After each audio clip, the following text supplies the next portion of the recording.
नमस्कार, स्वागत है हमारे खास प्रोग्राम मंदिर दर्शन में और मैं हूँ आपके साथ श्वेता त्रिपाठी। दोस्तों, आज मैं आपको बताऊंगी अमरनाथ यात्रा से भी कठिन भगवान शिव के एक खास मंदिर की यात्रा के बारे में। क्या है इसके पीछे का खास रहस्य? चलिए उठाते हैं इस खास रहस्य से पर्दा।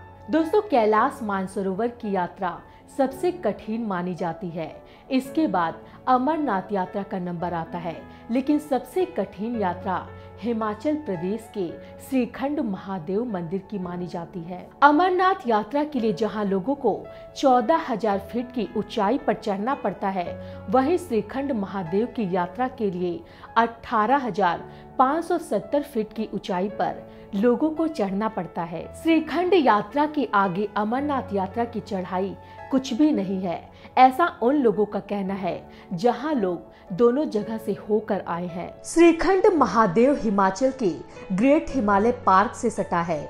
मान्यताओं के अनुसार इस चोटी पर भगवान शिव का वास है। इसके शिवलिंग की ऊंचाई 72 फीट है और यहाँ तक पहुँचने के लिए सुंदर घाटियों के बीच से होकर जाना पड़ता है। अमरनाथ यात्रा के दौरान लोग जहाँ खच्चरों का सहारा लेते हैं, वहीं श्रीखंड महादेव की 35 किलोमीटर की इतनी कठिन चढ़ाई है जिस पर कोई खच्चर घोड़ा चल ही नहीं सकता। श्रीखंड का रास्ता रामपुर, बुशैहर, निरमंड और उसके बाद बागी पुल से श्रीखंड का रास्ता जाता है।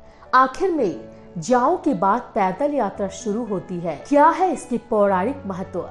चलिए दोस्तों जानते हैं। मान्यता है कि एक राक्षस भस्मासुर ने अपनी तपस्या से शिव को प्रसन्न करके वरदान मांगा था कि वह जिस पर भी अपना हाथ रखे वह भस्म हो जाए। राक्षसी भाव होने के कारण उसने माता पार्वती से शादी करने की ठान ली। इसलिए भस्मापुर ने शिव के ऊपर हाथ रखकर उन्हें भस्म करने की योजना बनाई, लेकिन भगवान विष्णु ने उसकी मनसा को नष्ट किया। विष्णु ने माता पार्वती का रूप धारण किया और भस्मासुर को अपने साथ नृत्य करने के लिए राजी किया। नृत्य के दौरान भस्मासुर ने अपने सिर पर ही हाथ रख लिया और ऐसे में वह भस्म हो गया। कहा जाता है कि आज भी वहाँ की मिट्टी व पानी दूर से लाल दिखाई देते हैं। दोस्तों, श्रीखंड महादेव पहुँचने के लिए शिमला जिले के रामपुर से कुल्लू जिले के निरमंड होकर बादलपुर और जाओ तक गाड़ियों और बसों में पहुंचना पड़ता है, जहां से आगे करीब 30 किलोमीटर की दूरी पैदल तय करनी पड़ती है। दोस्तों, ये मंदिर बहुत ही रहस्यमय है और साथ ही साथ हमेशा बर्फ से ढका रहता है। वैसे तो आप सभी ने सुना होगा कि केदारनाथ में एक समय के बाद बर्फ पड़ती है